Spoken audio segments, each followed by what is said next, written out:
Okay, let's jump into it. We had a couple questions that came in. Okay, this is a novel one. The topic is, how do I know if my company name is infringing upon another trademark? The U.S. Patent Office has registered a trademark for Radhesive, which is a form of radiological medical tape. My business name is Radhesives, this is a plural LLC, and we'll be registering through Sunbiz in Florida and focus on direct-to-consumer stickers and magnets for decorating vehicles. Radhesives, quote, is not an existing company name. If I set up the business, in other words, the Secretary of State's can have no objections. But is there an issue on the trademark side? Yeah, that's a really interesting question. So you're right. I mean, Florida's not going to have an issue with Radhesive so long as there's not another Radhesives LLC or corporation in Florida.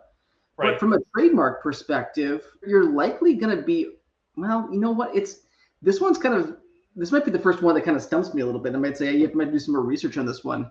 Cool. So, if you're in the medical products class, like this registrant is, and you're doing stickers and vehicle wraps or whatever, right?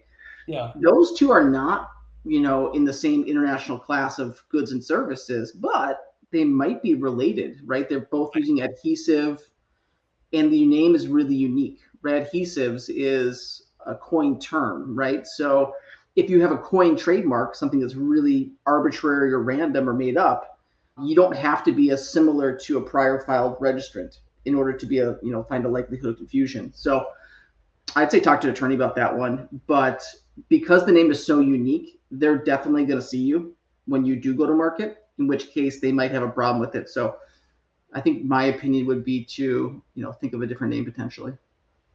Could be a bridging the gap thing. Does that mean anything to you? Yeah. I mean, it could certainly bridge the gap in the sense that, the names are really unique and there are sort of a connection, there are two touch points in the adhesives between the two. So yeah, it would take a little bit of research to see if those categories are somewhat related.